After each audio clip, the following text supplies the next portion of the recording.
परमेश्वर के महान नाम की स्तुति हो। परमेश्वर ने हमारे जीवन में एक और सप्ताह दिया है और जुलाई महीने के आखिरी सप्ताह में हम आ चुके हैं। परमेश्वर ने अपनी करुणा से हमें जीवित रखा है। आइए हम सब मिलकर उस परमेश्वर की आराधना करें, उसकी उपासना करें और अपने सच्चे दिल से उस परमेश्वर को धन्यवाद देते हुए कहें, महान जीवित सामर्थ्य परमेश्वर, हम तेरा धन्यवाद देते हैं। हमारे राजाओं के राजा, प्रभुओं के प्रभु, शारोन के गुलाब, हम आपकी आराधना करने आज सुबह के वक्त में आए हैं। राजा, तेरे हर एक उपकारों को सोचते हुए तुझे आदर देने आए हैं, तेरा सम्मान करने आए हैं। परमेश्वर, जब हम सब मिलकर आपकी आराधना करें, आपकी उपासना करें, आप स्वर्ग के दरवाज़ों को खोल के हमारे बीच में मौजूद हो जाइए। राजा, आज सिर्फ तेरे नाम को ऊंचा करने के लिए, तुझे सराहने के लिए परमेश्वर, तेरी हर एक बात को सोचते हुए, तेरे हर एक पराक्रम के कामों को सोचते हुए तेरी आराधना करने के लिए सहायता कर। राजा, हम मर मिट नहीं गए हैं, ये तेरी महान करुणा का फल है। राजा, इस संसार में अनेक परेशानियों के मध्य में तू हमारे जीवन में राजा अपनी पवित्र आत्मा को भेजकर तूने हमें संभाला है, हमें सुरक्षित रखा है। तेरी उपासना करने के लिए, तेरी आराधना करने के लिए ये सुंदर अवसर दिया है। हम अपने हृदय की गहराई से आपको लाखों बार राजा शुक्रिया अदा करना चाहते हैं। आपके पराक्रम के काम, आपके आश्चर्य काम, आपके चमत्कार हमारे जीवनों में अनेक है। राजा, आज सुबह के वक्त में अपने सच्चे हृदय से राजा, अपने हृदय की गहराइयों से आपको धन्यवाद देने के लिए, आपकी आराधना करने के लिए, आपके नाम को ऊंचा करने के लिए हम आपकी उपस्थिति में आए हैं। राजा, प्रिय भाई और बहनों, अपने सारे कामकाज को छोड़ते हुए उस पवित्र परमेश्वर की, जिस परमेश्वर ने हमारी सृष्टि की है, जिस परमेश्वर ने हमें भला चंगा रखा है, जिस परमेश्वर ने हमें ये लायक बनाया है कि हम सब उसकी आराधना कर सकें, जिस परमेश्वर ने हमें जीवित रखा है, जिस परमेश्वर ने हमें परिवार दिया है, जिस परमेश्वर ने हमें एक अच्छा घर दिया है, क्या हम सब मिलकर उस परमेश्वर की आराधना करें? क्योंकि हम जिस परमेश्वर की आराधना कर रहे हैं वो मुर्दों में से जी उठा परमेश्वर है और वो हमारे जीवनों में राज करने वाला है। वो सनातन का परमेश्वर है, पराक्रमी परमेश्वर, दयालु पिता, हम तेरा धन्यवाद देते हैं। राजा, महिमा और आदर के योग्य परमेश्वर, हम आपका धन्यवाद देते हैं। सारी सृष्टि के मालिक, हम तेरा धन्यवाद देते हैं। राजा, आज सुबह के समय में राजा आपकी इबादत करने के लिए आए हैं, आपकी जय जयकार करने के लिए आए हैं, आपकी हमदो सना करने के लिए आए हैं। राजा, हमारी हर एक बातों को जानने वाले, हमारे दिल के परमेश्वर, हर एक विचार को जानने वाले, हमारे मन को समझने वाले, हमें प्रेम करने वाले वो परमेश्वर, हम आपकी स्तुति करते हैं, हम आपको आदर और सम्मान देते हैं। राजा, वो परमेश्वर, जब हम सब मिलकर आपकी आराधना करें, आपकी उपासना करें, आप स्वर्ग के दरवाजों को खोलकर हमारे बीच में आ जाइए। राजा, क्योंकि इस समय राजा तेरी उपस्थिति हमारे लिए सब कुछ है। राजा, आप हमारे लिए सब कुछ है। परमेश्वर, इस संसार में ऐसी कोई भी बहुमूल्य चीज़ नहीं है जिससे हम आपके प्रेम की, जिससे हम आपकी ताकत की, जिससे हम आपके आश्चर्य कर्म की राजा तुलना कर सके। उतने महान और सामर्थ्य परमेश्वर है। तेरे लहू की कोई कीमत नहीं है परमेश्वर कि हम इस संसार की किसी भी चीज़ से खरीद सके। राजा, उस लहू की कीमत को समझते हुए, उस प्रेम को स्मरण करते हुए राजा, हम आपके पाँव के नीचे आते हैं। राजा, हमारे जीवन को संवारिए। राजा, हमें पवित्र कीजिए परमेश्वर। और आज सुबह के वक्त में अपने सच्चे दिल से, अपने सच्चे हृदय से तेरी आराधना करने के लिए सहायता कर। राजा, इस आराधना से सिर्फ तेरी महिमा होने पाए। इस आराधना से हम तुझे धन्यवाद देना चाहते हैं राजा। ओ परमेश्वर, तू कितना महान और दयालु परमेश्वर है, हमसे इतना प्रेम करता है, तूने हमें चुन लिया है राजा। हम आपका धन्यवाद देते हैं राजा। इस वक्त हम कुछ गीतों को गा के तेरी आराधना करने जा रहे हैं। दिल की गहराई से गीत के अर्थ को समझते हुए तेरी आराधना करने के लिए सहायता कर। सारा आदर और महिमा हम आपको देते हैं, यीशु मसीह के पवित्र नाम से मांगते हैं, आमीन। हालेलुया। परमेश्वर ने हमारे जीवनों में एक और सप्ताह दिया है, और जैसे कि मैंने पहले बताया था आपको, हम इस जून महीने की आखिरी सप्ताह में आ चुके हैं। परमेश्वर की करुणा, परमेश्वर की दया हमारे जीवन में बनी रही है। आइए सुबह के वक्त में कुछ गीतों को गा के उस परमेश्वर के नाम को ऊंचा करेंगे। पहला गीत गाएंगे, नमस्कार प्रभु को नमस्कार हो। इस गीत को गा के इस परमेश्वर की आराधना करते हैं।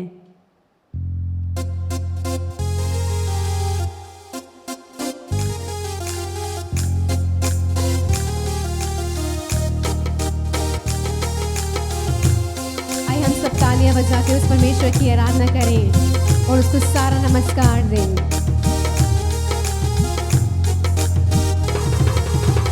नमस्कार प्रभु को नमस्कार हो, नमस्कार प्रभु को नमस्कार हो। फूलों के सृष्टिकर्ता को नमस्कार हो, फूलों के सृष्टिकर्ता को नमस्कार हो। पहाड़ों को तोड़ने वाले को नमस्कार हो, पहाड़ों के तोड़ने वाले को नमस्कार हो। नमस्कार प्रभु को नमस्कार हो, नमस्कार प्रभु को नमस्कार हो। एलिया को लेने वाले को नमस्कार हो, एलिया को लेने वाले को नमस्कार हो। एलिशा को देने वाले को नमस्कार हो, एलिशा को देने वाले को नमस्कार हो। नमस्कार प्रभु को नमस्कार हो, नमस्कार प्रभु को नमस्कार हो। गिरियों को ढाने वाले को नमस्कार हो, गिरियों को ढाने वाले को नमस्कार हो।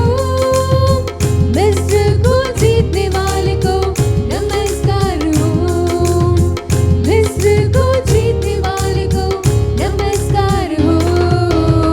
नमस्कार प्रभु को नमस्कार हो, नमस्कार प्रभु को नमस्कार हो। प्रार्थना को सुनने वाले को नमस्कार हो, प्रार्थना को सुनने वाले को नमस्कार हो। आंधी को सामने वाले को नमस्कार हो,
परमेश्वर हमारे मन में बसने वाला है। वो हमें जय देने वाला परमेश्वर है।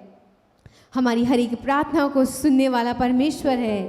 वो हमारा सृष्टि करता है, पहाड़ों को तोड़ने वाला है, समुद्र को दो भाग करने वाला है। कितने महान और सामर्थ्य परमेश्वर की हम आराधना करते हैं। हालेलुया। आइए एक और गीत को गाएंगे। यीशु तेरा नाम सबसे ऊंचा है। उस परमेश्वर के नाम से मुक्ति है, उस परमेश्वर के नाम से शक्ति है, उस परमेश्वर के नाम से बीमारियां ठीक होती हैं, उस परमेश्वर के नाम से हमें जय मिलता है। आइए विश्वास के साथ इस गीत को गाएंगे और परमेश्वर के नाम को ऊंचा करेंगे।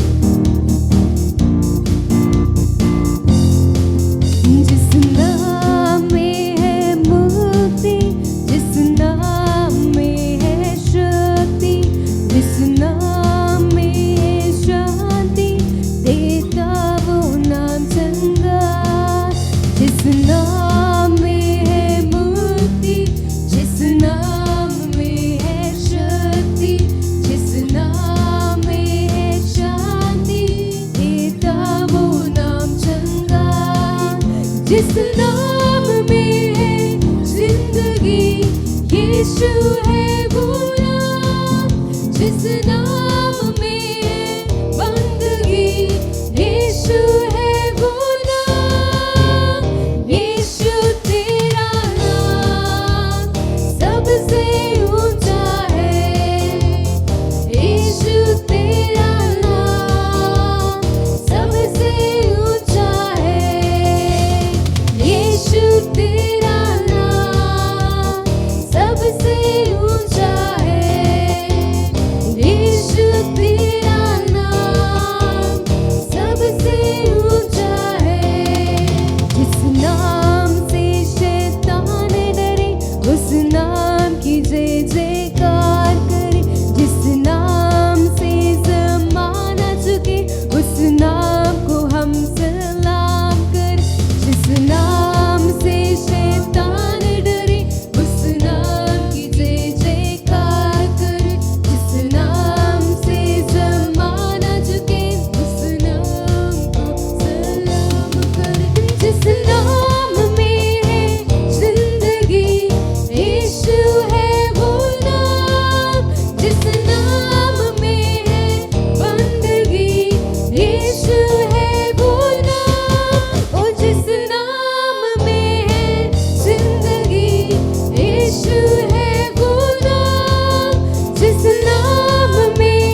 जिस नाम को हम सलाम करें, जिस नाम से शैतान डरे, उस नाम की जय जयकार करें, जिस नाम से जमाना झुके, उस नाम को हम सलाम करें। ओ जिस नाम में है जिंदगी, यीशु है वो नाम, जिस नाम में है बंदगी, यीशु है वो नाम।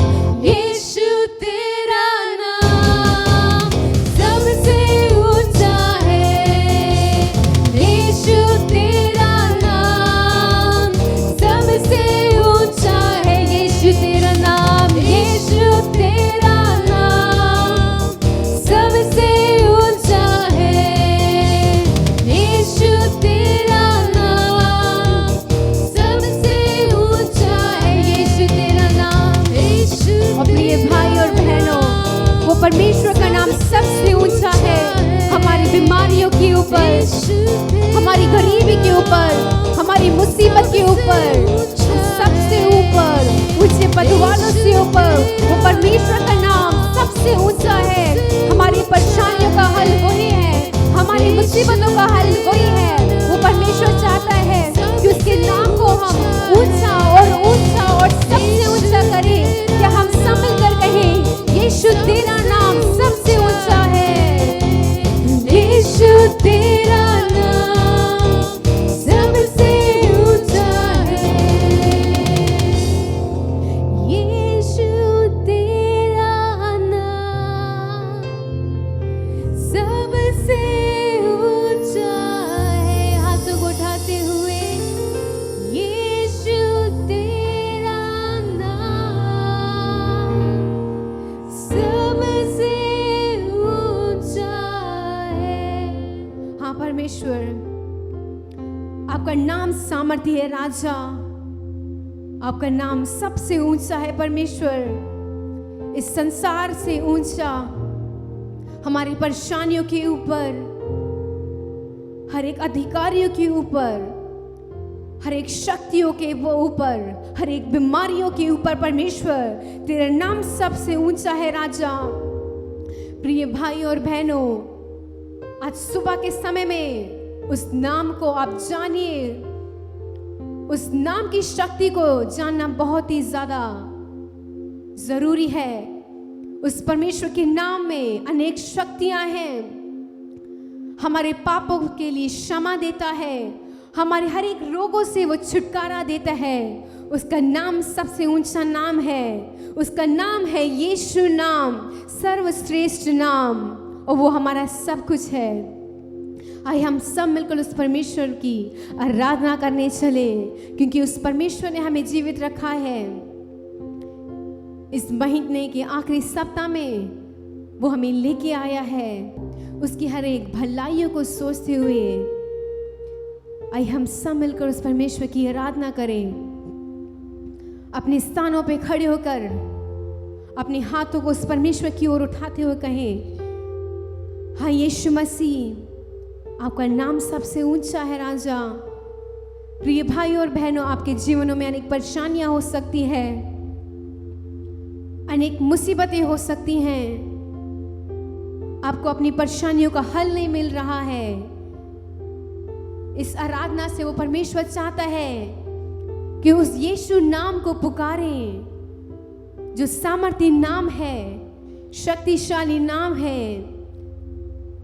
हर एक अधिकारियों के ऊपर उस नाम को पुकारें, और उस परमेश्वर के नाम की कीमत को हमें जानना चाहिए, क्योंकि उस यीशु मसीह ने हमारे पापों के लिए, हमारे अधर्मों के लिए, हमारे कुकर्मों के लिए कितने कोड़े खाए।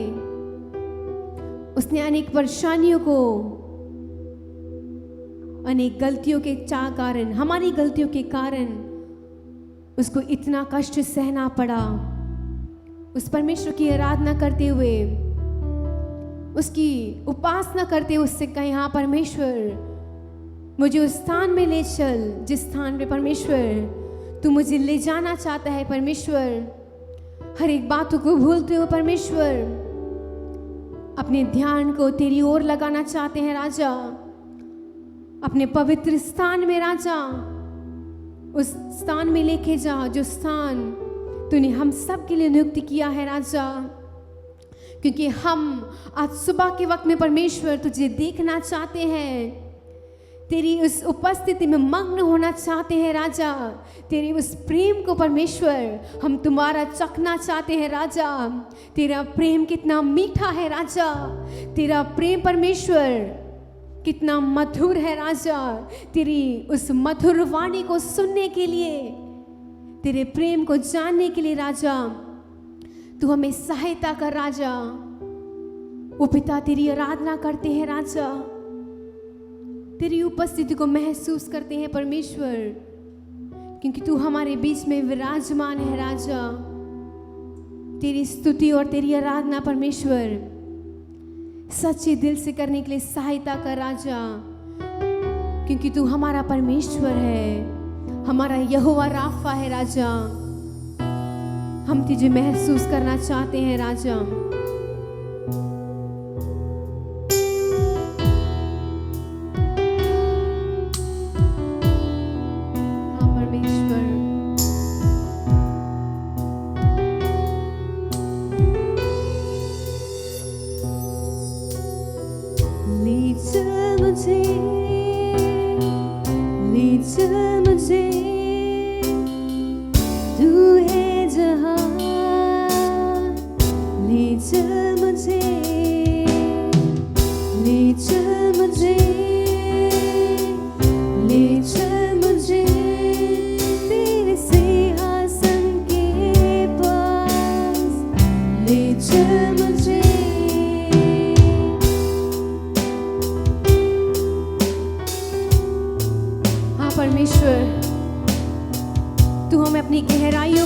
परमेश्वर हम तेरी उपस्थिति में मग्न होना चाहते हैं परमेश्वर, अपने पवित्र स्थान में राजा, जो स्थान तूने हमारे लिए नियुक्त किया है उस स्थान पे ले चल परमेश्वर।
परमेश्वर तू हमें अपनी ओर खींच ले राजा, तेरे उपस्थिति में परमेश्वर तू हमें ले चल राजा, क्योंकि तू महान और सामर्थी परमेश्वर है, तेरे सिवा हमारे लिए कोई भी नहीं है राजा।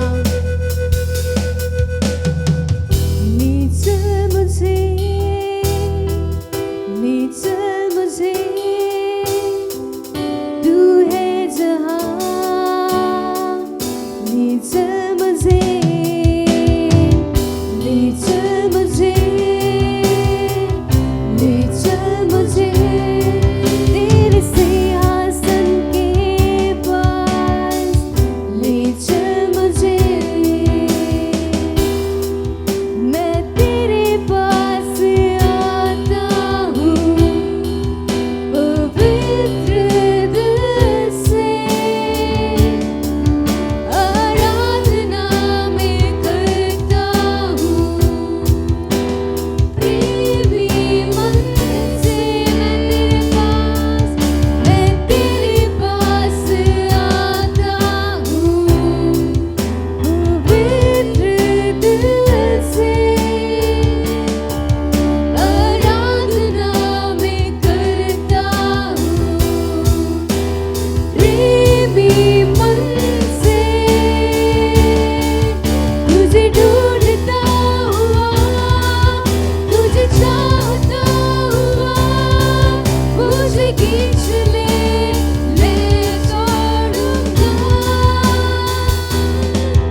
खोजता हुआ राजा, तुझे चाहता हुआ परमेश्वर हमें दौड़ने के लिए सहायता कर। जैसे हिरनी पानी के लिए प्यासा मैं भी हूँ तेरे लिए। जैसे हिरनी पानी के लिए प्यासा मैं भी हूँ तेरे लिए। तुझे ढूंढता हुआ, तुझे चाहता हुआ, मुझे खींच ले, मैं दौड़ूंगा। तुझे ढूंढता हुआ, तुझे चाहता हुआ, मुझे खींच ले, मैं दौड़ूंगा। हाँ परमेश्वर, आज सुबह के वक्त में तुझे हम खोज रहे हैं राजा,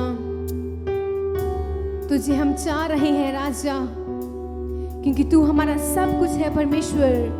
तू हमारा प्रेमी परमेश्वर है, तू हमारा दयालु पिता है राजा।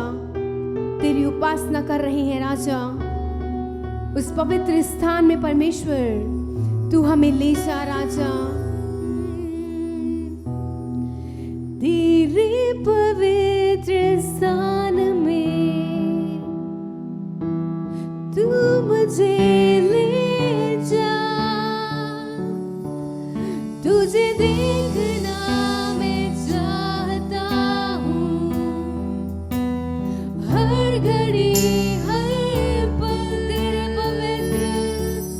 तेरे पवित्र स्थान में तू मुझे ले जा। तुझे देखना मैं चाहता हूँ, हर घड़ी हर पल तुझे ढूंढता हुआ, तुझे चाहता हुआ, मुझे खींच ले, मैं दौड़ूंगा।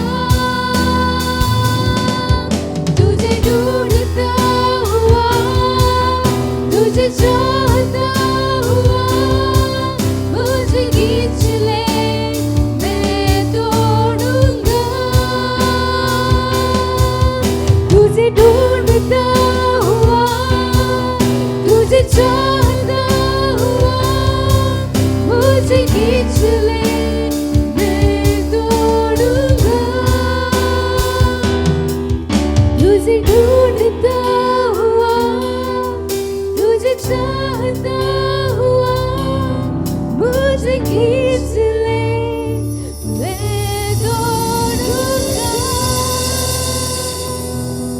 हाँ परमेश्वर, मुझे खींच ले परमेश्वर, क्योंकि मैं तेरे पास आना चाहता हूँ परमेश्वर। अगर अपने दिल पर और अगर अपने दिमाग पर हम निर्भर करके चलें तो हम इधर उधर चले जाएंगे राजा। परमेश्वर तू अपने प्रेम से, अपने उद्धार से, अपने उद्धार की डोर से राजा तू हमें अपनी तरफ खींच ले परमेश्वर, ताकि हम अपने जीवनों को पाप में ना डालें राजा, ताकि हम उस सत्यनाश के गड्ढे की ओर ना चले परमेश्वर। प्रिय परमेश्वर, हमें अपनी ओर खींच ले राजा। हम तुझे देखना चाहते हैं, तेरे प्रेम में मग्न होना चाहते हैं। महान जीवित सामर्थ्य परमेश्वर, हम तेरे धन्यवाद देते हैं, तूने कुछ देर तेरी आराधना करने के लिए सहायता किया। तेरी पवित्र उपस्थिति के लिए, तेरे प्रेम के लिए हम तेरा धन्यवाद देते हैं। अपने वचनों से हमसे बातचीत कर। सारा आदर और महिमा हम आपको देते हैं, मसीह यीशु के पवित्र नाम से मांगते हैं, आमेन। हालेलुया। जय मसीह की। इस आखिरी हफ्ता में फिर से आपसे मुलाकात करने के लिए प्रभु ने एक मौका दिया है, इसलिए हम सब मिलकर आंख बंद करके प्रभु के लिए धन्यवाद करते हैं कि ये महीना पूरा हमें उसने चलाया है। उसको धन्यवाद कीजिए। वो भला है, इसलिए उसके लिए धन्यवाद कीजिए। धन्यवाद प्रभु, धन्यवाद प्रभु। वो करुणामय देव है, इसीलिए उसके लिए हम धन्यवाद देते हैं। धन्यवाद धन्यवाद धन्यवाद, सदा हमारे साथ रहा है, इसीलिए उसके लिए हम धन्यवाद देते हैं। अपने मन से, अपने दिल से सब लोग मिलकर धन्यवाद करो, धन्यवाद करो। उसकी करुणा कितनी बड़ी थी, इस महीने में हमें कैसे चलाया, सोचकर उसे धन्यवाद कीजिए। प्रभुओं का प्रभु, राजाओं का राजा, लेकिन वह हमारे साथ है, हमारे दिल में बसा हुआ है और हमें आगे चलने की सामर्थ्य देता है, इसलिए उसको धन्यवाद देते हैं। कभी नहीं छोड़ता, कभी नहीं त्यागता। देखिए इस महीने में वह हमें चलाया है, इस मरी के बीच में, इस बहुत कठिनाई के बीच में, कठिन समय के बीच में वह हमें चलाया है। अभी तक उसने संभाल कर ले आया है। वो सब कुछ रचा है, सब वो जानता है, उसके आगे कुछ भी छिपा नहीं है। वह हमें अपने माँ के समान हमें चलाता है। वह अपने हाथ हमारे साथ रखकर वह हमें बचाता है। उसने रचाया है, वह बचाता है और हमें आगे जाने के सामर्थ्य देता है। वह हमारा प्रभु है, वह हमारा मसीह है, वह हमारा पिता समान देव है, इसलिए हम उसके लिए धन्यवाद देते हैं। धन्यवाद धन्यवाद धन्यवाद। इस महीने में आप हमारे साथ अच्छा और भला काम किया है, इसलिए हम धन्यवाद देते हैं प्रभु। और इस आखिरी हफ्ते में आए हुए हमें आपके वचनों के द्वारा हमें और भी भरपूर कर दीजिए और हमारे हृदय को अपने वचनों के द्वारा पूरी तरफ से उसे घेर दीजिए प्रभु।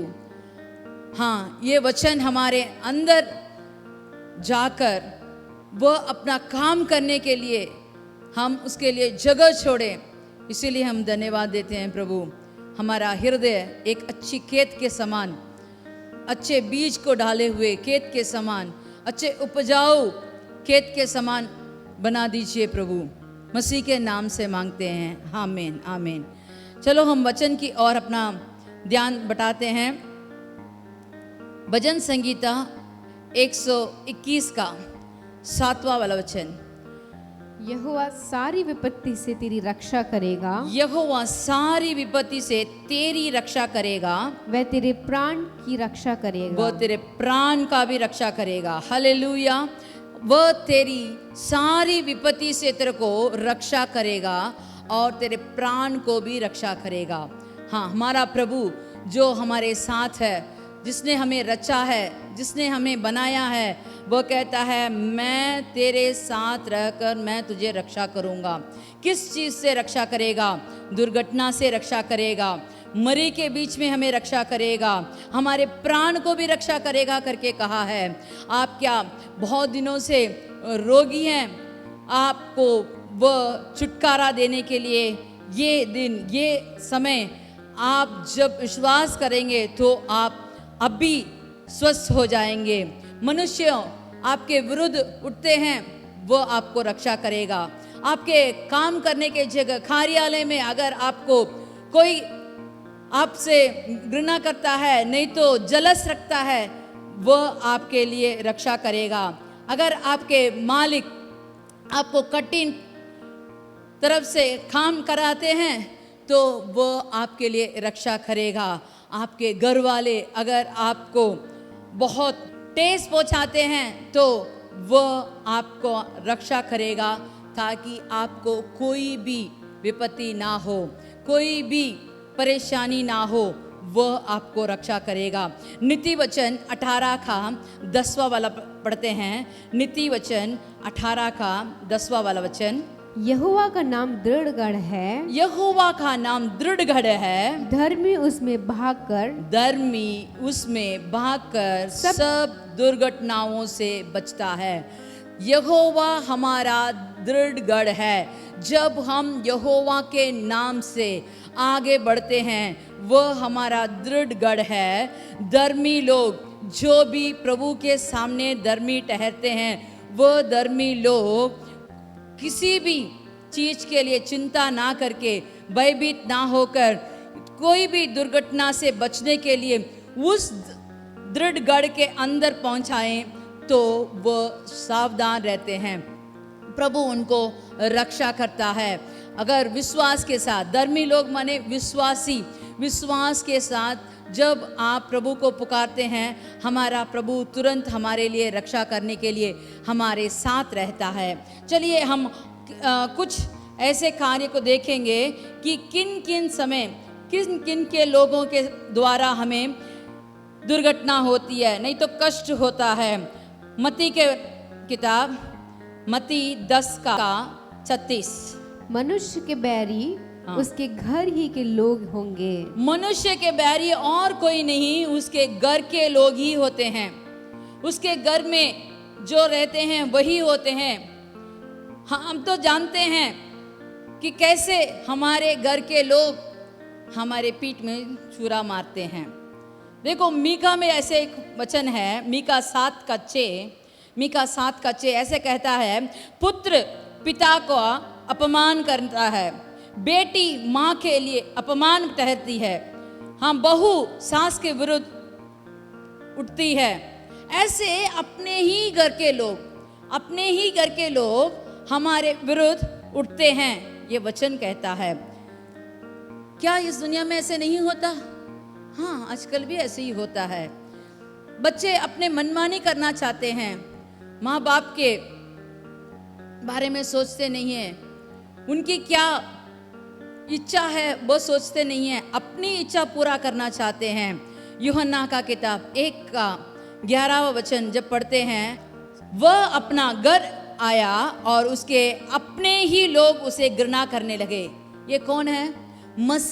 मसीह जब अपने ही घर को आया, अपने ही गांव के लोगों को स्वस्थ करना चाहता था, अपने ही गांव के लोगों के लिए वह प्रचार करना चाहता था, लेकिन उसके लोग उसे घृणा करने लगे। उसे किसी ने अपनाया नहीं, उसकी बात किसी ने सुना नहीं, उसको घृणा करने लगे। और देखो उन्होंने कैसे कहा कि ये मसीह महसूल लेने वालों के साथ मित्र है, ये पापियों के साथ बैठता है और ये एक पेटू और पियक्कड़ मनुष्य है, चुंगी लेने वालों के साथ रहता है। ऐसे इस मसीह के बारे में ही उसके अपने मुल्क के लोग, अपने घर के लोग उसको घृणा करने लगे। देखिए उनके चेलों, उन्होंने क्या किया? एक ने तो उसे पकड़वा दिया, दूसरे ने उसे बेच भी दिया।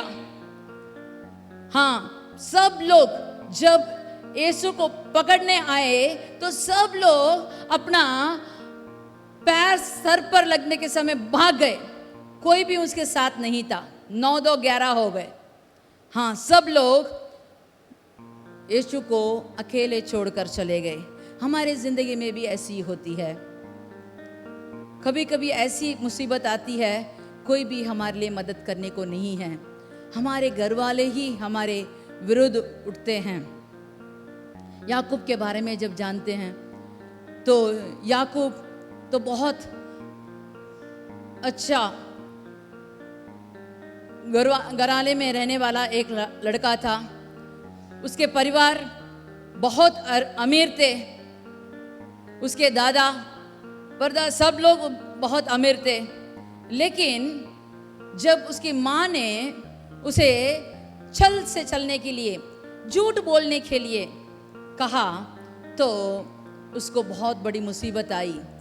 उसके भाई उस पर क्रोध हुए, वो अपने माँ बाप को छोड़कर, अपना परिवार छोड़कर भागना पड़ा। और वो जब मामा के घर गया, वहाँ उसने मामा ने कहा तू फालतू में मेरे लिए काम करने की ज़रूरत नहीं है, तू क्या चाहता है, मैं तेरे को लिए एक तंगा दूंगा, तुझे क्या मांगता है करके पूछा। उसने कहा मुझे आपकी दूसरी बेटी चाहिए। तो उसने कहा हाँ हाँ दूंगा। और 7 साल बाद जब उसकी शादी का समय आया तो उसने पहला बेटी दिया। उसको बहुत दुख हुआ, उसे पहले ही उसे धोखा दिया गया। फिर देखो उसका तंगा ये देगा करके वो नहीं दिया। 10 बार बदल बदल कर उसको इतना ठेस पहुंचा कि वह फिर भी वहीं ठहरा। वह अपने मन से, दिल से उनके बकरियों को चरवाया, उनको बढ़ाया। उसका बकरियां जब वो आया तो बहुत थोड़ा था। जब याकूब ने उनको चरवाया तो उसके झुंड बहुत बड़े हो गए थे। ये वचन कहता है। देखिए, ऐसे तो सब कुछ हुआ। 20 साल बाद जब वह अपने मामा के घर से निकल रहा था, उसको इतना दुख हुआ, वो बिना बोले वहां से निकल गया। 7 दिन बाद उसका मामा उसका पीछा करके आकर कहता है कि तूने मेरे घर के सामान क्यों चुरा के लाया, मेरे देवताओं को चुरा के क्यों लाया। लेकिन याकूब तो इसके बारे में कुछ नहीं जानता था। वह कहा, जाके मेरे सब तंबुओं को देखो। कि सब तंबू को छानबीन करके देखा, उलट पुलट कर दिया, लेकिन कुछ ना मिला। तब वो कहता है, उत्पत्ति का किताब 31 का 24 देखिए, उत्पत्ति 31 का 24। तब परमेश्वर ने रात के स्वप्न में आरामी लाबान के पास आकर कहा, सावधान रहे, तू याकूब से ना तो भला कहना और ना बुरा। जब याकूब का मामा लाबान उससे मिलने के एक दिन पहले, नहीं तो पिछले रात को प्रभु सतर्क किया कि लाबान तू तो उससे मिलने जा रहा है, लेकिन सावधान रह, उससे बुरा कुछ नहीं कहना, भला काम जो भी हो उसे कहना। तो वो कहता है 19वां वाले वचन में कि मेरे को सब शक्ति है आपको हानि करने के लिए, लेकिन तुम्हारे पिताओं के पुरखों के प्रभु ने मुझे सतर्क किया है कि मैं आपको कुछ बुरा ना बोलूं, बुरा ना करूं, इसीलिए मैं आपको ऐसे छोड़ता हूं। उसी में देखते हैं कि राहेली चोरी थी, वही मूर्तियों को लेकर अपने तंबू के अंदर उसे छुपा कर रखा था। लेकिन लाबान को भी नहीं मालूम, याकूब को भी नहीं मालूम। उन्होंने जब ढूंढा तो वो उनको मिला भी नहीं। लेकिन देखिए, अपने ही लोग, उसकी पत्नी ही उसके लिए चूरा मारने के लिए तैयार थी। उसने वो मूर्तियों पर लालच रखकर उसे उठाकर लाई थी। और 41 वाले वचन में जब हम देखते हैं तो वहाँ देखते हैं, वह कहता है 20 वर्ष तक मैं तेरे घर में रहा, 14 वर्ष तो मैंने तेरी दोनों बेटियों के लिए और 6 वर्ष तेरे भेड़ बकरियों के लिए सेवा की, और तूने मेरी मजदूरी को 10 बार बदल डाला। मेरे पिता का परमेश्वर अर्थात अब्राहम का परमेश्वर, जिसका भाई इसहाक भी मानता है, यदि मेरे और ना होता तो निश्चय तू अब मुझे चूचे हाथ जाने देता। मेरे दुख और मेरे हाथों के परिश्रम को देखकर परमेश्वर ने बीती हुई रात में तुझे डांटा। Hallelujah, hallelujah. जब हमारे विरुद्ध हमारे घर के लोग, हमारे परिवार के सदस्य, जो भी हो, माँ हो, बेटा हो, बाप हो, मामा हो, पत्नी हो, जो भी हो, अगर हमारे विरुद्ध कुछ काम करते हैं, हमारे अनदेखे में कुछ काम करते हैं, हमारे विरुद्ध कुछ बोलते हैं, कुछ छिपाते हैं, जो भी हो, हानि तो हमें होना है। लेकिन इस हानि से, इस दुर्घटना से, इस विपत्ति से बचाने वाला प्रभु हमारे साथ है, जो हमारे विरुद्ध किसी को भी हाथ उठाने नहीं देता। Hallelujah, hallelujah. पहला सामुएल 16 का 18 वाला वचन पढ़िए। पहला सामुएल 16 वाला आयर का 18 वाला वचन। तब एक जवान ने उत्तर देकर कहा, सुन, मैंने बैतलहम यीशे के एक पुत्र को देखा जो वीणा बजाना जानता है, और वह वीर योद्धा भी है और बात करने में बुद्धिमान और रूपवान भी है, और यहोवा के और यहोवा उसके साथ रहता है। हाँ, यहाँ देखते हैं साउल और दाऊद के बारे में। साउल को ऐसी एक मुसीबत थी, दुष्ट आत्मा साउल को लपेट लेता था, तब उसको बहुत शरीर में मुश्किल होती थी। तो उसके मंत्रिमंडल के लोग उन्होंने कहा कि अच्छा वीणा बजाने वाला एक आदमी हो तो इस दुष्ट आत्मा से आपको छुटकारा मिलेगा। तो तुरंत उसके कर्मचारी में एक जन कहता है कि मैंने एक पुत्र, एक लड़का को देखा है, वो अच्छा वीणा बजाता है और वह वीर योद्धा भी है, वो बुद्धिमान है, वह रूपवान भी है, उसके साथ यहोवा रहता है। ये सब सुनकर तुरंत राजा साउल कहता है उसे मेरे पास ले आओ। तो जंगल में बकरियों के पीछे जो दाऊद था उसे वहां से उठाकर महल में लाए। महल में उसको एक काम तो मिला, लेकिन उसको क्या परेशानी थी इसे हम देखने जा रहे हैं। जहां हम काम करते हैं वहां भी हमें परेशानी होती है, और कैसे परेशानी होती है हम आगे देखेंगे। दाऊद को उसके पिता कहते हैं कि रणभूमि में तेरे भाई लोग हैं, जाके उनसे मिलकर वहाँ क्या हाल हो रहा है पूछ के आओ करके कहा। तो वो गया, कहाँ गया कि एला नामक तराई में फिलिस्तियों से लड़ने के लिए इस्राएल के सेना एक तरफ और गुलियात के सेना एक तरफ खड़ी है, लेकिन यहाँ दोनों में झगड़ा नहीं हो रहा है, युद्ध नहीं हो रहा है। तो ये सोचकर वो आके पूछ रहा है यहाँ क्या हो रहा है, आप लोग युद्ध क्यों नहीं करते, इतना दिन हो गया है, आप क्या कर रहे हो। तो ये जब बातचीत कर रहा था तो वहाँ गोलियात आया और वो गाली देने लगा। तो ये सब सुनकर दाऊद कहता है अगर इसे जीतें तो मुझे क्या मिलेगा। तो वहाँ कहा जाता है अगर तुम कोई भी लोग इसे जीते तो राजा अपनी बेटी का विवाह उससे कर देगा और उसके पिता के घराने को इस्राएल में स्वतंत्र कर देगा। तो ये दोनों वाक्य को जब उसने सुना तो वो कहता है मेरे पिता के घराने में स्वतंत्र हो जाएगा, शादी तो बाद में, लेकिन पहले स्वतंत्र हो जाएगा, तो मैं इससे लड़ूंगा। जब उसने लड़ने का निर्णय लिया और लड़ के जीत भी गया, उसके बाद भी साउल ने अपनी बेटी को नहीं दिया। फिर क्या हुआ देखते हैं 18 वाला आयर में 17 वाला वचन, 18 वाला आयर में 17 वाला वचन।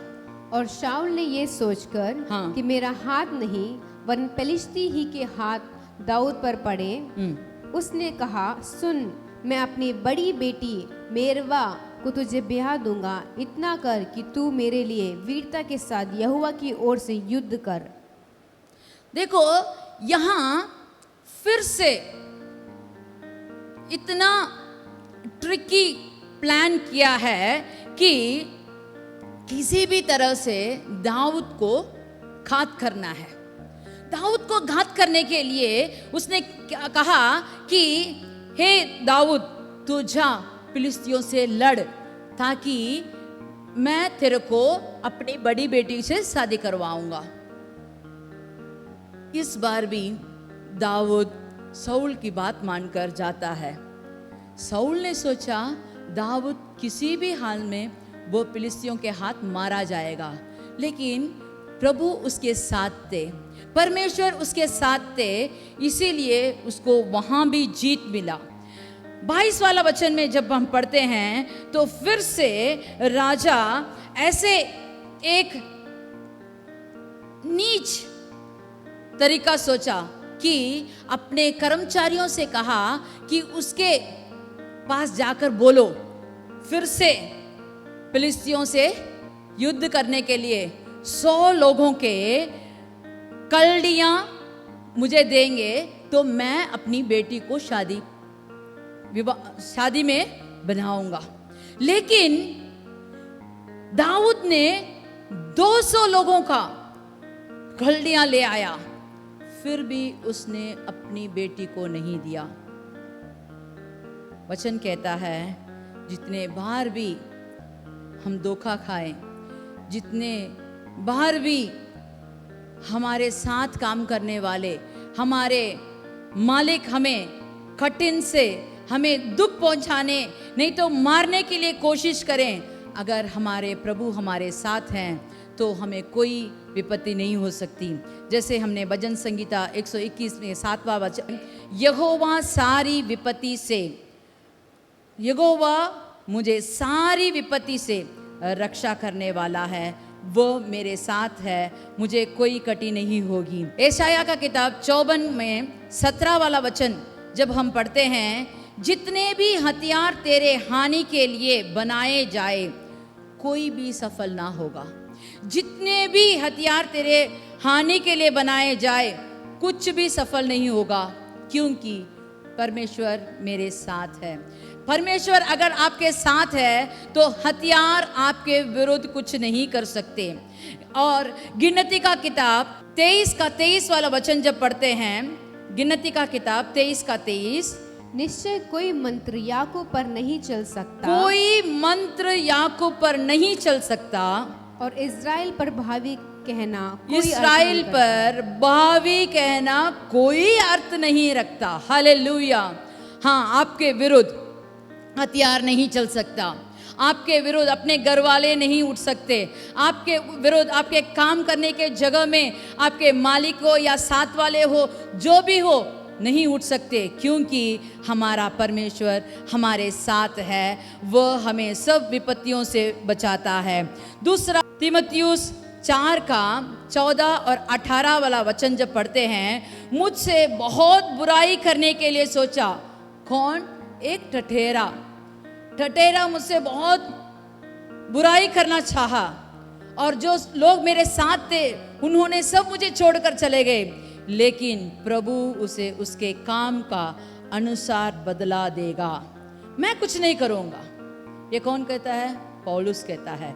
18 वाला वचन में कहता है, प्रभु मुझे हर एक बुरे काम से मुझे छुड़ाया है, हर एक बुरे काम से मुझे छुड़ाया है, क्योंकि मैं नेकी के पथ में चलता हूँ। मैं प्रभु के आगे धर्मी ठहरने का कारण मैं अपने प्रभु को अपना दृढ़ गढ़ बना के रखा है, इसीलिए मुझे डरने की कोई ज़रूरत नहीं है। रोमियो के किताब 8 का 33 ऐसे कहता है, यदि परमेश्वर हमारी ओर है तो हमारे विरुद्ध कौन उठ सकता है? अगर हमारे साथ प्रभु है तो हमारे विरुद्ध कौन उठ सकता है? अपने घर वाले भी नहीं, अपने साथ काम करने वाले भी नहीं, कोई हथियार भी नहीं, कोई मंत्र भी नहीं, कोई बावी भी नहीं, कुछ नहीं उठ सकता, क्योंकि हमारा प्रभु हमारे साथ है। हाँ, 1 यूहन्ना 4 का 4 में ऐसा कहा है, हे बालकों, हाँ, तुम परमेश्वर के हो और तुमने उन पर जय पाई है, क्योंकि जो तुम में है वह उससे जो संसार में है बड़ा है। जो तुम में है वह इस संसार में जो रहते हैं उन सब से बड़ा है।